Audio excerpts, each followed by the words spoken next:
So, welcome to 2024 and the first episode of the year. Now, we start with a huge name in Melbourne for e-commerce.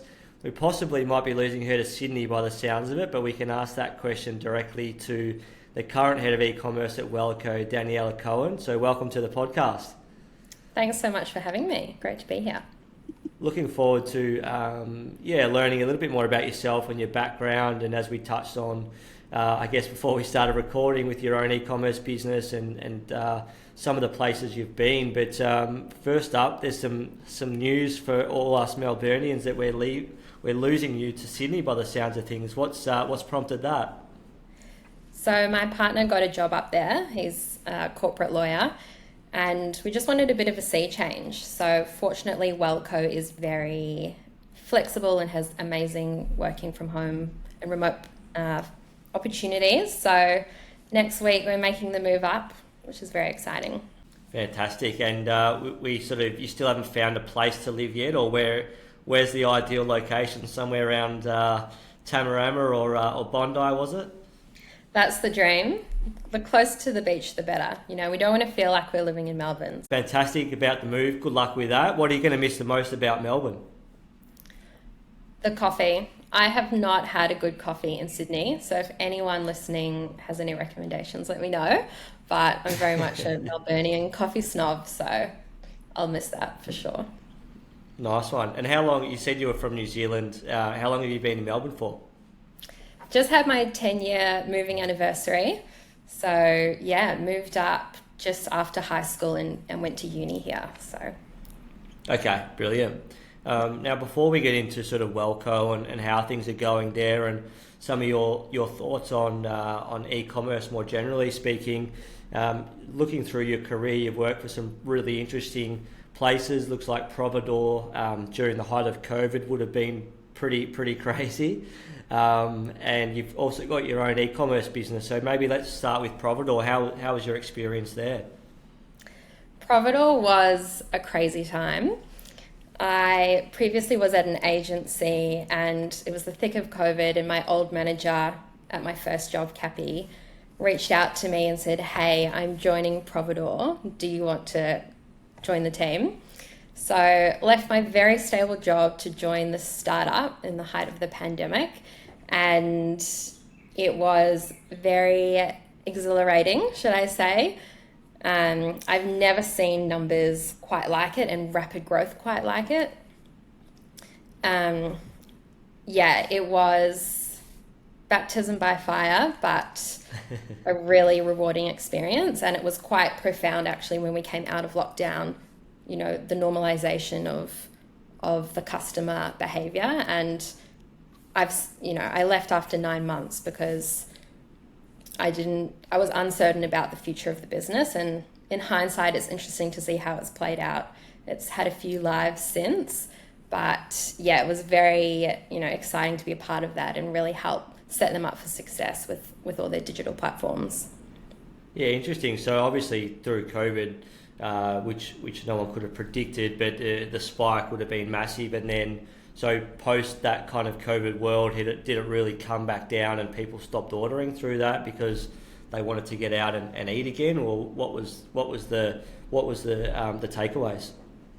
Yeah, I think there was a lot of fatigue with online ordering, and people just wanted to get back into restaurants, and the experience, while you can try and make it as similar as you can, it's never going to be the same as going out to a restaurant. So there were audiences that were really sticky, and quite interestingly, it was the people who had kids and families who found it difficult to get to a fancy restaurant, on a weeknight, sticky audience. But, all your inner city, young professionals went straight back, to dining, myself included. Yeah, that is interesting. Okay. Well, that's, obviously a pretty hectic 9 months by the sounds of it. And before that, you were working at Overdose, which is, probably one of the best known digital agencies or e-commerce agencies in Australia. So some really great background and a good platform to launch now with WelleCo.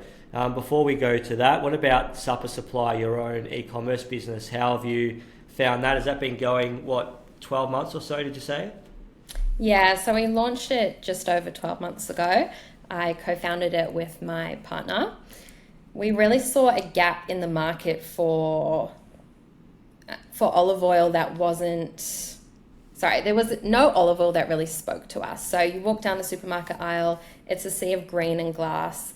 There was no branding or brands that really spoke to us as, that people who care about what they put on their kitchen counter. So yeah, we both have full-time jobs and on the side put together this brand, which has been doing really well. So we're excited about where it's going.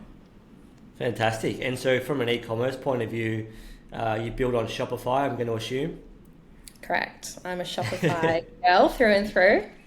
100%. And so how was that go-to-market of the first 12 months? How did you start that business? Did you start with Google Ads, or was it, SEO or emails? Yeah, it'd be interesting to know that first 12 months in the journey. Yeah, so fortunately I've had a lot of experience with lots of different brands throughout my career, especially at Overdose, the agency. You're exposed to so many different types of businesses and you get to learn on someone else's dollar. So I was able to apply a lot of those learnings into my own business. And it's scary when you're spending your own money, so you don't want to waste a dollar. But we tried to do things as lean as possible. So, I built the website. We had a graphic designer build out the brand for us. And then, I'm our graphic designer thereafter with all the assets.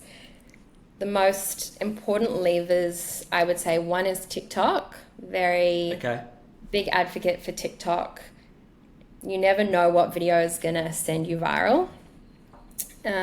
So yeah, we're always just putting out all sorts of videos.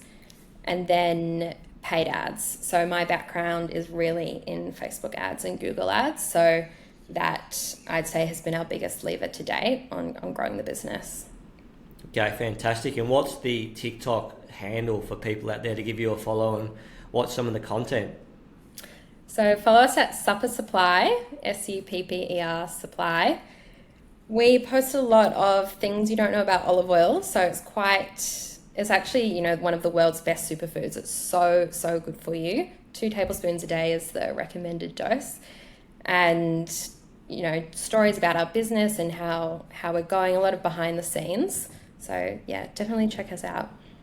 Yeah, awesome. And that's, I guess that's what is cutting through in e-commerce more widely. Is I know there's plenty of comments around UGC being on the decline because it's oversaturated, but definitely behind the scenes and that kind of real stories and authenticity seems to always be cutting through nicely.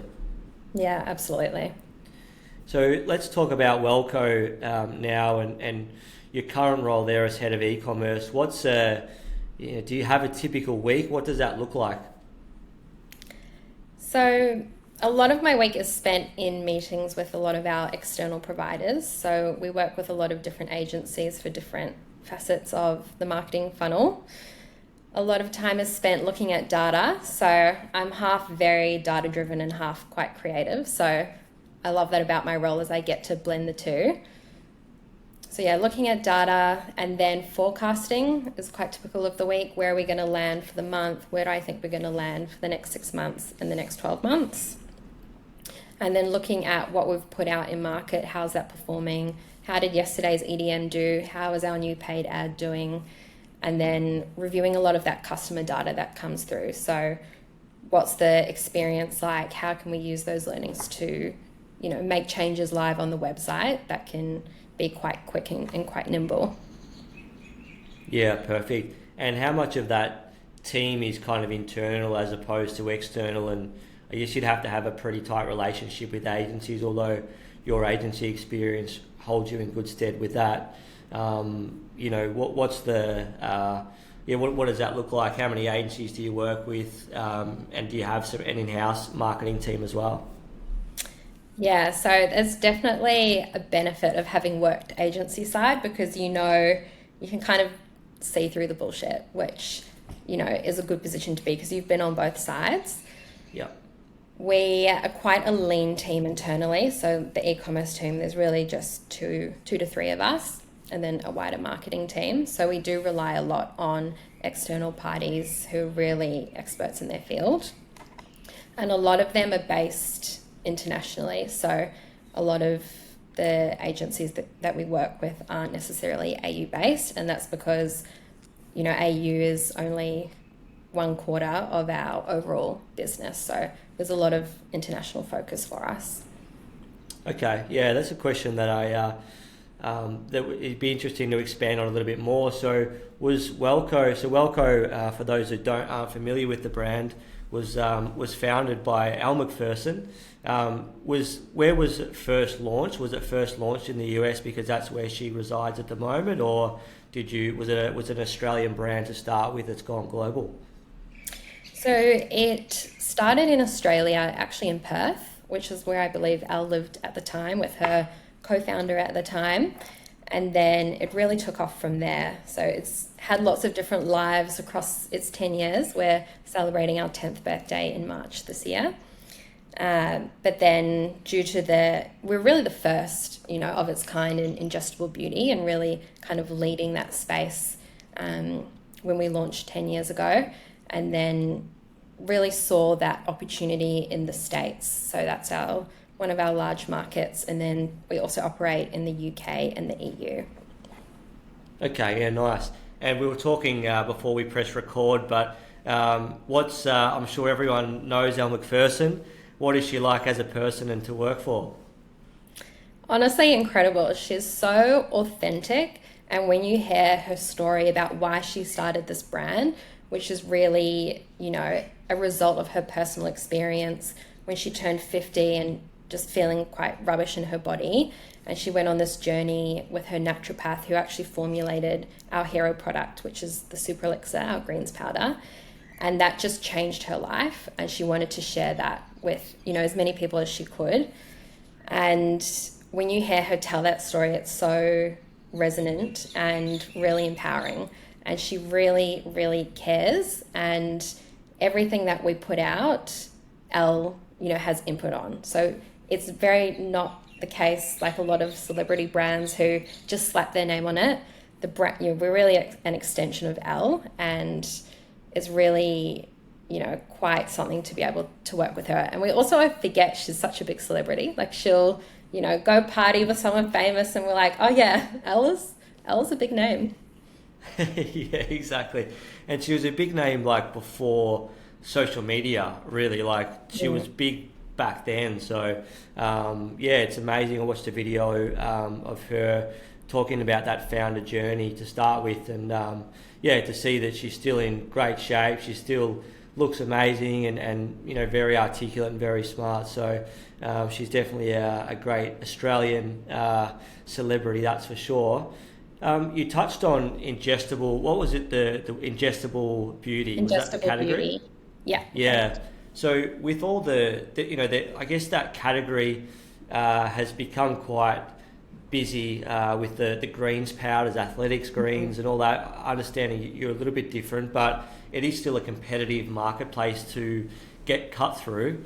How do you stand out in a market such as that? So we have the unique competitive advantage that is Elle Macpherson. And so that is something that other brands, you know, that we can stand apart from them, and really leveraging her authenticity and sharing her story. So we try not to get too, you know, swept up by what everyone else is doing, and really just focus on spreading Elle's message, because it's so authentic and so real. And once people hear that story, they're really inclined to, you know, start taking the product. So yeah, really just doubling down and focusing on that authentic message.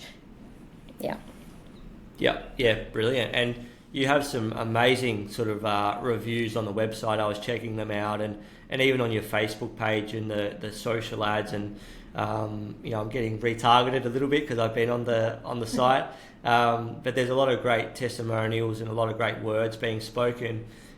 What's the process, out of interest, for getting a Google review? Obviously, there'd be some sort of automation that goes out, you know, how many days after they get the product, or do they, you know, is it do they have to subscribe to the product and then they leave a review, or I guess what's the process for getting so many of your reviews? So we use Okendo on the tech side of things for reviews. We are fortunate enough to have a really strong bank of reviews over the course of the business, which is 10 years. And the product is so strong that we just get, people are so excited to share their experience with the product. We don't hide any bad reviews. So what you see on our website are the true reviews. A lot of brands, might hide some of the bad reviews, but ours are not. So our customers can really trust in that. We have an email flow that goes out. Again, that's something we always A/B test. What's the right time to send that email out? Have they had enough time to, experience the product and the benefits? And then, testing that message, whether it's the subject line and the content of that email to get the most reviews. But it's definitely a key focus for us because we know that our audience responds really well to reviews. Yeah, exactly. And it's a good point you raise.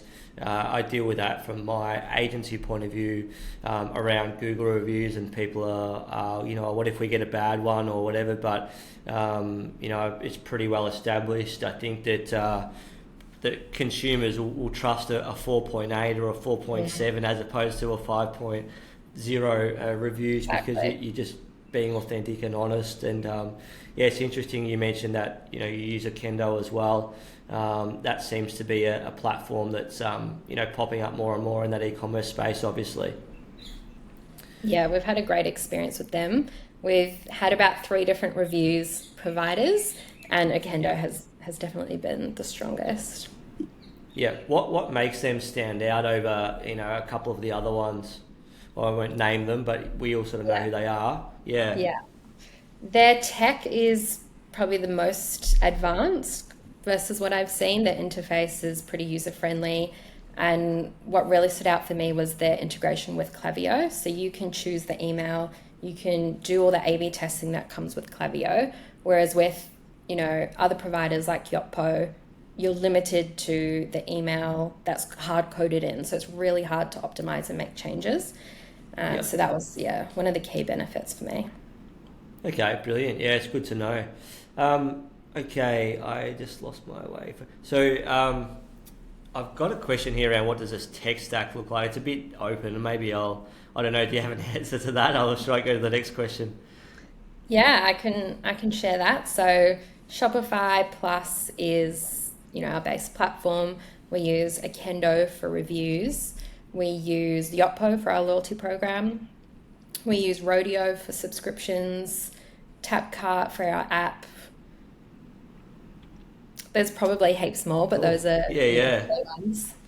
They're the main ones. Yeah, it's just interesting to know what people are using, and a lot of our audience is small to medium businesses, so it gives them a good understanding of what someone of WelleCo's size are using, and to perhaps look at them at some stage when the revenue reaches a certain level that it makes sense to use those. What keeps you up at night from in an e-commerce manager point of view anyway? What's the biggest thing that keeps you awake at night heading into 2024? I would say it would be, I don't know if this is a niche answer, but ad creative and efficiency. So always thinking about, what is the best or new interesting ideas of creative that we can put out to get cut through, because that's such an important lever for, I guess, both businesses. Yeah. And efficiency, how can we improve the amount that, the return that we're getting for what we're spending, and how much should we be spending? Yeah. Did that, have you seen that fluctuate dramatically over the last 12 months? Have you, I guess you've been trying different creatives. I know sort of the last 6 months of last year, sort of almost like PR looking campaigns work quite well as creative, and that may have burnt out now. So how often do you look at that creative? Quite often. I'm obsessed with checking things. So I look at things on a daily basis. I love putting new ads out and just seeing what's going to work, and lots of different hooks for one asset. You always think intuitively what is going to be the winning asset, but 30-40% of the time it's going to be what you don't expect. So I'm very big on testing everything, and you just never know what's going to be the asset that might change your business. Yeah, cool. And can you give our listeners an idea of how long? I mean, I guess it comes down to how much you're spending a day, but how long would you test creative before you decide it's a winner or it's not? So in Meta specifically, you can get a pretty good read, in a few days. You're going to know if it's a winner or if it's a not, especially if you're using Advantage Plus shopping campaigns, which I recommend. If after 7 days it's not working for you, it's going to be a dud. It's very rare that an ad will start off slow and then shoot to the top. Facebook, the algorithm is very, very powerful these days. Yeah. And do you have like an always on campaign as well for some brand awareness? So we're very conversion focused. Yeah. Brand awareness we see that more as a, above the line activity, and all the digital channels are very below the line and performance optimized. Yeah. Okay. Do you do much on YouTube in terms of video content? Obviously, it's a huge search engine. You've probably got the right assets for video, generally speaking. But given the product, I'd be interested to know, is there a play on YouTube for you guys at the moment? There is. It's something that we're dabbling in. We don't have a really extensive budget behind it at the moment, but yep. For the creative that we know works well, we're elevating that on YouTube. Yeah, to your point. Okay. To get brand awareness. So you're doing like paid ads, or are you doing more sort of organic content on YouTube? Yeah, more on the paid side of things than organic. Yeah. Okay. And then what's working well for WelleCo over the last kind of couple of years, and obviously starting to built a really great brand. What do you think are the key drivers for success? So one thing is really testing. We test everything, things that you think aren't going to work, things that you think you've tested before, and then eventually you will be guided to things that work really well, and then you just double down on that. So that iterative process over the last 3 years has been really impactful for us.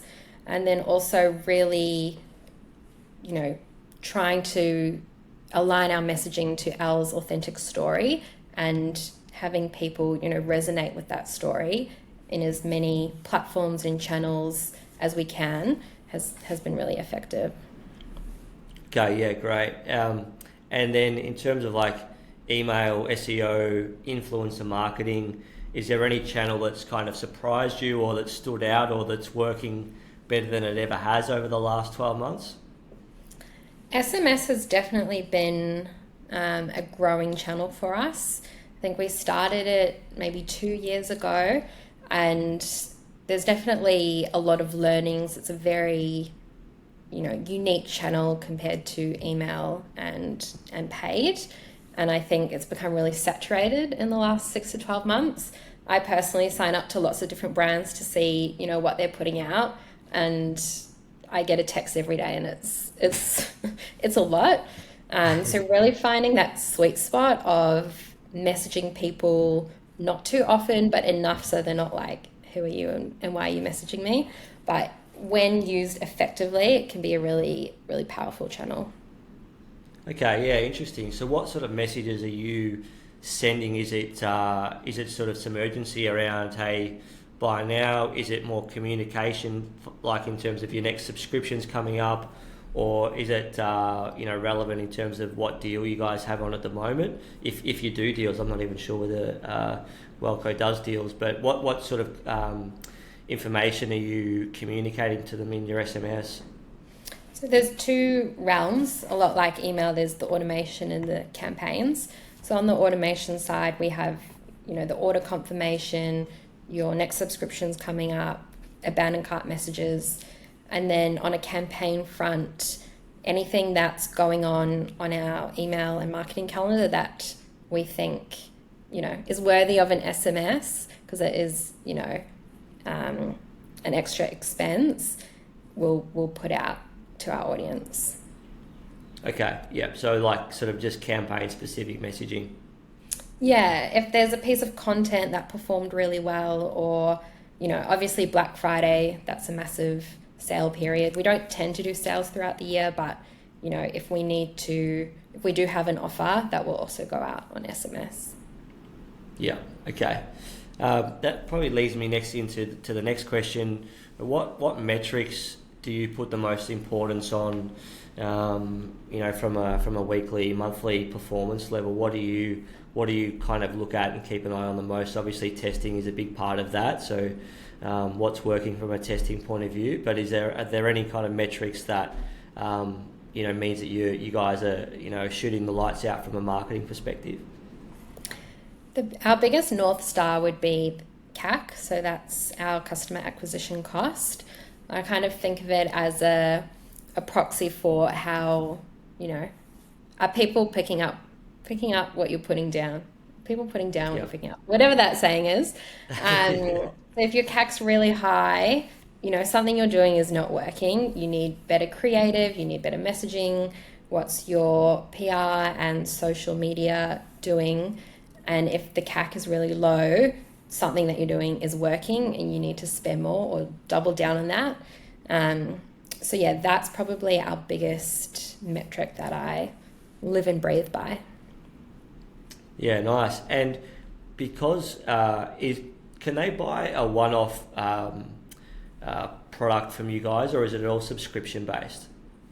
So we offer both. You can buy it once, try it out, or you can subscribe, and we have quite a strong offer. You get 20% off every order and free shipping. Okay, fantastic. So because of that subscription model, can you afford to spend a little bit more to acquire a new customer, because you have the data that they know once they are subscribed that they generally stay on? Does that mean that you get a little bit more leeway in terms of spending a little bit more to acquire that customer, or is it still quite frugal? No, you're absolutely right in that. So another metric that we look at is LTV, so the lifetime value of the customer, and what's that for one-time customers and what's that for subscription customers, and blended. And that does afford us, a higher CAC tolerance based on what percentage of subscribers we get opting in. Yeah, that makes sense. What about, it's widely kind of thrown about in the modern day of having anywhere from 7 to 22 touch points before a conversion is triggered. A question without notice, but do you know how many touch points and generally you need to hit before they purchase? That is a hard question. It's hard to track, isn't it, really? Yeah, it's very hard to track. But I would say that when we put out, a strong piece of creative, it can be one touch point. So, without a post-purchase survey to kind of validate that, we do have, a strong acquisition funnel and a really sticky customer once we do get them on board. Yeah. Do you do many post-purchase surveys, but even kind of, I guess as people are leaving the platform, do you have any surveys like in terms of that customer experience and how to get feedback on board? What sort of methods does WelleCo use to sort of get that information? So there's a few different avenues. One is reading the customer reviews. As I said, we post everything, so the good and the bad. And the bad always, can prompt ideas of how to improve things. The second is a post-purchase survey. So I kind of oscillate between questions, but that is a really insightful place to get feedback on, how their shopping experience was, what can we do better, and, where did they first hear about us. So those are kind of the two main areas that I'll look to quite often to get a sense. Yeah, nice. And I know a lot of our audience are trying to get that data, but perhaps get a little bit frustrated for, people not following through on Google reviews or those surveys. How do you find that the hit rate on them, and do you add any sort of incentives for people to fill out those sort of surveys or give you a Google review? Is there any kind of incentive for them doing so, or they just do it out of love of the product? So we've tested a lot of different things, and I would say it'd be different for every brand. So definitely test different incentives, whether it's, be in the draw to win X, or we'll give you a discount code for your next order. That will vary, but definitely having an incentive does help. And then, it's also very product led. If people have had a great experience, or conversely, a very bad experience, they're a lot more inclined to share their story. Yeah, okay. Yeah, that's great advice. Do you, in terms of attribution's obviously a big one, and with Google at some stage going to remove cookies, and just generally with sort of cross-platform metrics being a little bit hard to track or getting harder and harder with all the privacy, does attribution come up a lot in your team in trying to work out how to attribute what's working or what's not? Do you use a MER as a bit of a baseline for tracking how things are working, or what's the general conversation around attribution? Attribution is it's a rabbit hole, and I try not to get lost in it. So CAC is really kind of our guiding, light in terms of attribution. We do kind of look at MER, but not too closely. And yeah. I lost my train of thought. No, that's all right. We'll leave it there. Sounds good. So, as you said, the North Star is the customer acquisition cost, and you kind of live and die by that. If it's on the way up, then things aren't going well, and if it's on the way down, then things are going well, and do more of it. Yeah, exactly. We also look at percentage of spend to net sales, which is the inverse of MER. So yeah, there's a lot of other metrics that we look to guide us, but I just think you can get so lost in attribution, and dilutes your focus. Yeah, great, love it. Have you done much in that influencer marketing space? Obviously, a brand like yours sort of lends itself to plenty of influencers that wanting to get on board. Have you done much in that space, and has it worked? If so? So we really view Elle as our in-house influencer. Fair so we enough, try to yeah. leverage her channels as much as we can. We have started to explore more into micro influencers, and how can they complement Elle and reach different audiences. So it's something we're looking a lot more to this year. Yeah, and is the plans to, obviously you're in AU, US, UK, where was the fourth one? EU, Europe. EU, sorry, yeah. Are you looking for, is there sort of expansion plans on the horizon to tackle some of those even much bigger markets, Asia, America, India, Asia, and what am I saying? Asia and India and those sorts of places, or at the moment is the focus on the four? Really just focusing on the four. There's a lot of growth in the category and in the market, and there's a lot of new competitors entering all the time. So, really just solidifying our position in market. Yeah, perfect. I've got two more questions for you. E-commerce predictions, more broadly speaking than just WelleCo and supper supply. What do you think is going to be the topical conversation for e-com in 2024?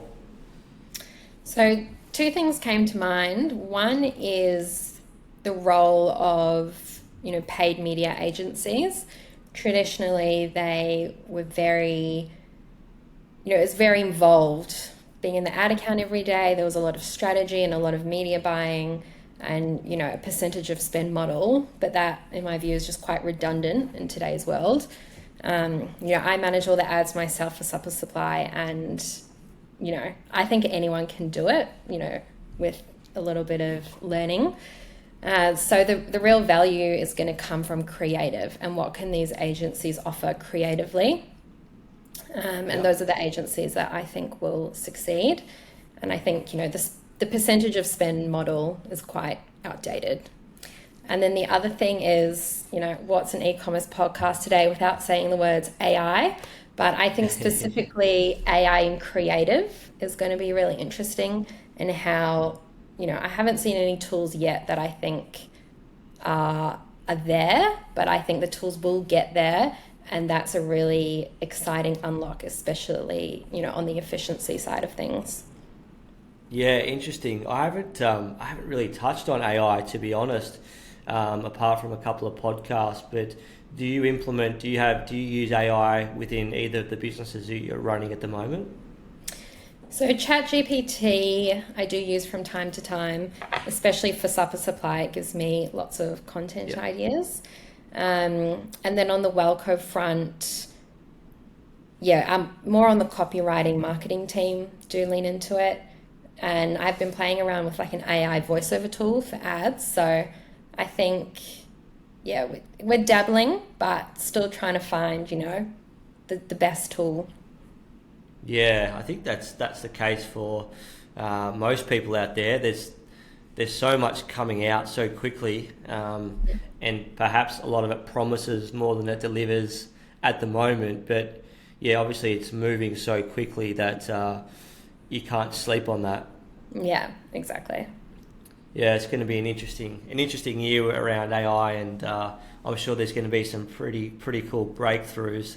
So that's it from an e-commerce point of view.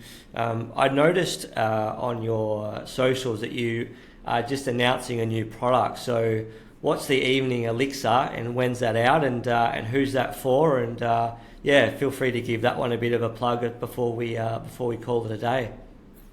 So the Evening Elixir is our newest release. It came out on Thursday, so yesterday, available now.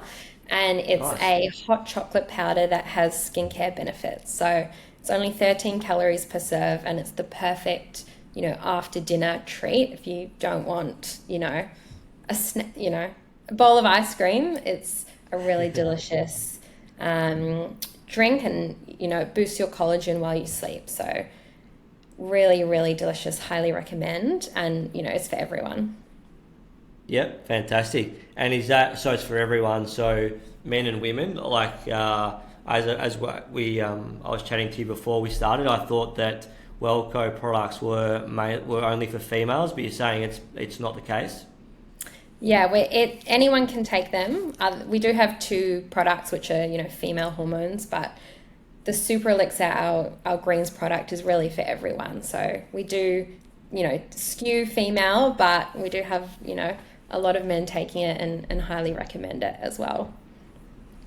Okay, perfect. Well, thanks for sharing your insights into how things are going at WelleCo. Looking forward to watching that journey a little bit more closely now I know a bit more about it. And I really appreciate your time. All the best with the move up to Sydney, and look forward to seeing more of your work being rolled out throughout the course of 2024. Awesome. Thanks so much. Thanks for having me.